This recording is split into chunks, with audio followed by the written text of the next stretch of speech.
Welcome to part 2 of this presentation of Alan Carr's Easy Way to Stop Smoking online seminar. In part 1, we introduced you to Alan and his method. We looked at some of the problems associated with willpower, and we touched on a couple of the myths that are associated with smoking. Now we're going to take a detailed look at smoking from a smoker's perspective.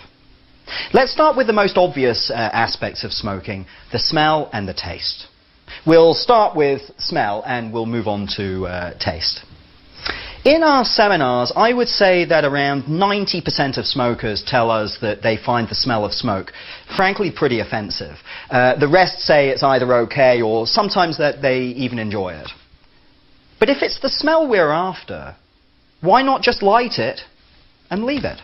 Why then breathe, the fumes into your lungs? I mean, incense smells a whole lot better than tobacco, but I don't see people trying to smoke incense sticks. You see, what is interesting here is that even people who claim to love the smell of smoke only appear to love the smell of some cigarettes.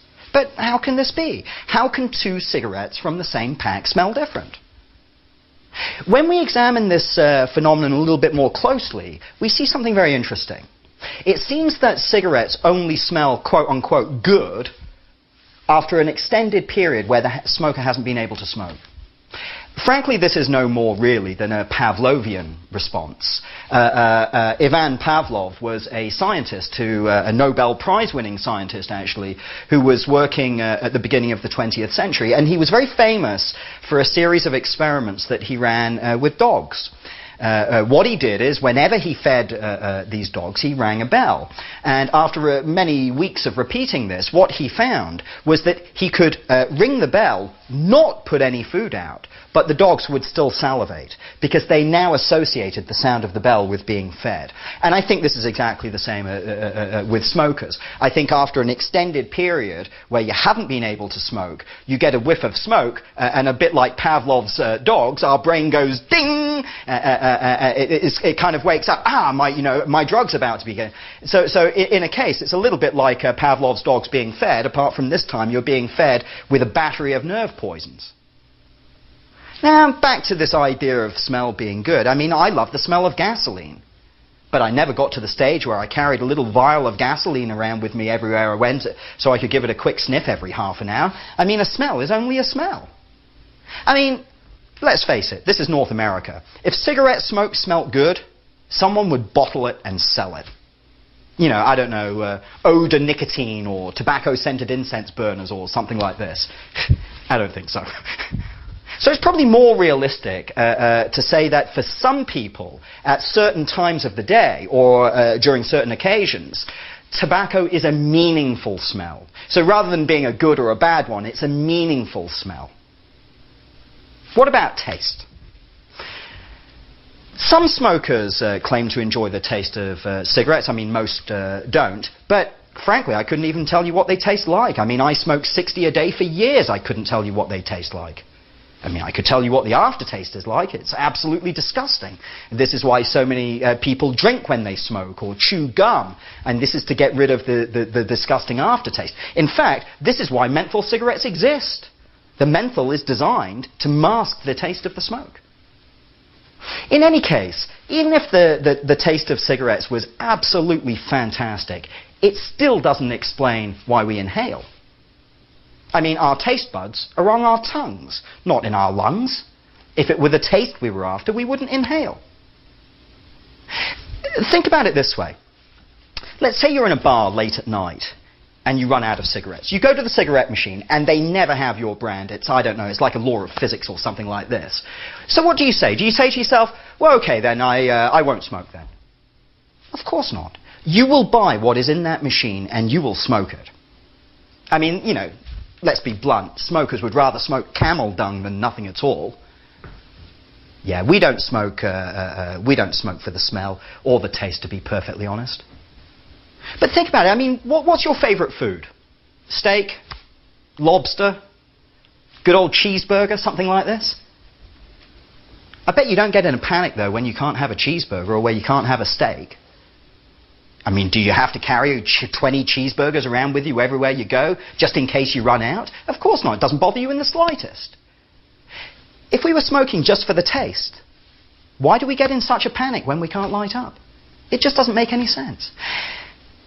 In fact, one of the actual definitions of nicotine addiction, I think is the one that's used actually by the American Cancer Society, is, quote, tolerance of the taste and smell of cigarettes. What they're actually saying here is that by the time a teenager has learnt how to tolerate this disgusting smell and taste, it's a classic sign that they're hooked.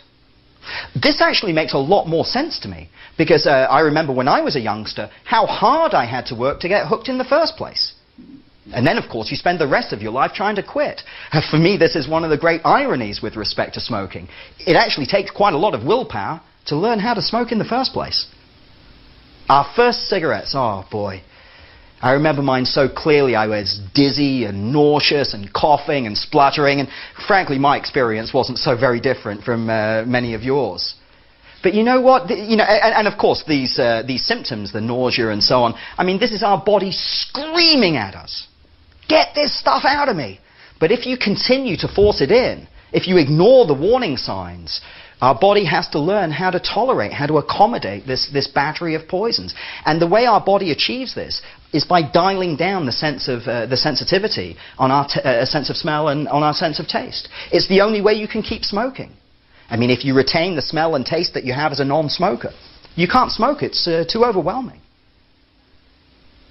If we're being honest here, I think it's probably easier to argue that we smoke despite the smell and despite the taste, not because of it. What about some of the other reasons that we give to justify our smoking? What about the Freudian analysis for smoking? That the cigarette is a substitute for the mother's breast or something like this. I don't know. Even when I was a smoker, this one didn't sound particularly good to me. Maybe it sounds good when you're doing Psych 101, but when you scratch the surface of this belief system, it doesn't really make very much sense. I mean, the truth is that most of us start smoking to show how grown up we are, how adult and sophisticated and mature we are, which, if you think about it, is the exact opposite of wanting to regress back to your mother's breast. Yeah, it really doesn't make sense. For me, this is Freud, an extremely intelligent man, trying to rationalize something that I think that deep down he understands is a truly irrational behavior. Think about it. I mean, you don't need a dummy or a pacifier. That's not why you smoke. Yeah. What about the hand-mouth connection? Or this something to do with my hands argument? Or this oral gratification? I think these are all part of the same family of belief systems, and I think that we can deal with them using the same basic logic. If the cigarette is just something to stick in your hand, then why light it? I mean, think about it. The cost of cigarettes these days, you'd save a fortune. But we do light it, don't we? We always light it. And this hand-mouth movement here, I mean, surely if there is something fundamentally pleasurable in moving your hand from here to here, then it's going to be pleasurable whether you've got a cigarette in it or not. And I could stand here all day doing this. Nothing's going to happen. I'll try the other hand, shall I? Yeah? No, nothing. And this also goes for this oral gratification argument. I mean, if it's just something to stick in your mouth, then why light it? Again, cost of cigarettes these days, you'd save a fortune. You'd only have to change it when the filter got too soggy. One pack would last, 3 weeks or something like this. But we do light it, don't we? We always light it. Yeah, it doesn't add up. It really doesn't make sense. And this brings me to the next attribute of smoking, the smoke going down into your lungs. Some people call it the draw, the drag. Do you enjoy this feeling? Or do you sense that you smoke to get this feeling? If so, then can you describe why it's pleasurable? I couldn't. Yet other physical pleasures are very easy to define, very easy to explain. I mean, being stroked or rubbed or scratched. This is a very nice feeling, very pleasant feeling for most people. But we can explain why it's pleasurable. The hairs on our arms are linked subdermally to nerve endings. When you stimulate the hair, you stimulate the nerve ending. This sends an electrical impulse to the brain. The brain releases dopamine, and the brain says, ah, that feels great. Can you explain the same process for a cigarette? I couldn't. Think about it. Why would inhaling hot carbon monoxide and a battery of neurotoxins, why would this be pleasurable? The first cigarette of the day, I definitely feel, think that you feel the smoke going down then. But to be honest with you, for the rest of the day, I was completely unaware of this feeling. Apart from sometimes the one after dinner, I would get that feeling again. You see, the point I'm trying to make here is that if we smoked to get this feeling of the hot smoke going down into our lungs, then we would probably only smoke a couple of cigarettes a day. The more you smoke, the less you get this feeling. It just doesn't make sense. Actually, perhaps I should explain what is what this feeling is created by. I mean, the reason that people get this feeling of the hot smoke going down into their lungs, I mean, particularly with the first cigarette of the day, is very simple. When you've been asleep, your lungs have been repairing themselves. So when you wake up in the morning, you're smoking on sort of quote-unquote virgin lungs. And as the first couple of drags go down, you can really feel that the hot smoke, the temperature of the smoke burning as it goes down. But after a couple of drags, your airways get coated with tar, and this sensation goes away completely.